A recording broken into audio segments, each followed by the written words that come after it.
দর্শক, জ্বালানি তেলের আরো খবর জানাতে কুমিল্লা থেকে সরাসরি যুক্ত হচ্ছেন সহকর্মী আবুল খায়ের।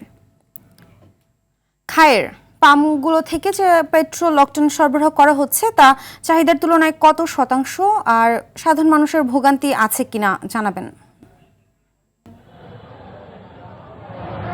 জি ফারহিনা, কুমিল্লায় কিন্তু জ্বালানি তেলের জন্য অনেকটা হাহাকার অবস্থা বিরাজ করছে। আমরা জেলার প্রতিটি পেট্রোল পাম্প এবং ফিলিং স্টেশনে ঘুরে দেখেছি যে জ্বালানি তেল সংগ্রহকারীরা কিন্তু প্রত্যেকটা পাম্পে পাম্পে ঘুরছে এবং তারা তাদের কাঙ্ক্ষিতভাবে কিন্তু জ্বালানি তেল পাচ্ছে না।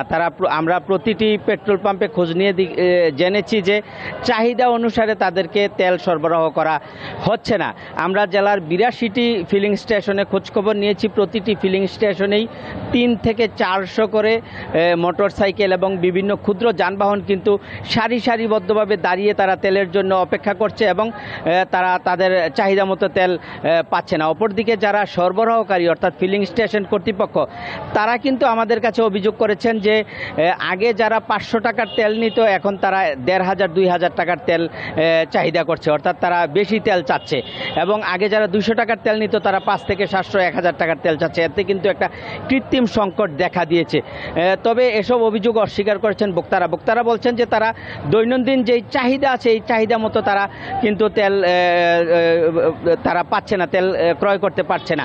এতে অনেকটাই সংকট দেখা যাচ্ছে, প্রতিটা ফিলিং স্টেশনেই সংকট দেখা যাচ্ছে। আমি এই মুহূর্তে দাঁড়িয়ে আছি কুমিল্লা নগরীর নুরুল হুদা পেট্রোল পাম্পে। আপনি আমার পেছনে ঠিক দেখতে পাচ্ছেন যে প্রায় 3 থেকে 400 মোটর সাইকেল এবং ক্ষুদ্র যানবাহন, ছোট যানবাহন তারা কিন্তু অপেক্ষা করছে তেলের জন্য। তারা চাহিদা মতো তেল পাচ্ছে না। আমরা একটু আগে লক্ষ্য করেছি যে যারা নজেলম্যান তেল বিক্রি করছে তাদের সাথে কিন্তু মোটরসাইকেল চালকদের বাকবিতণ্ডা হচ্ছে, কোথাও কিন্তু ঝগড়া বেজে যাচ্ছে। এতে কিন্তু অপ্রীতিকর পরিস্থিতিও তৈরি হচ্ছে।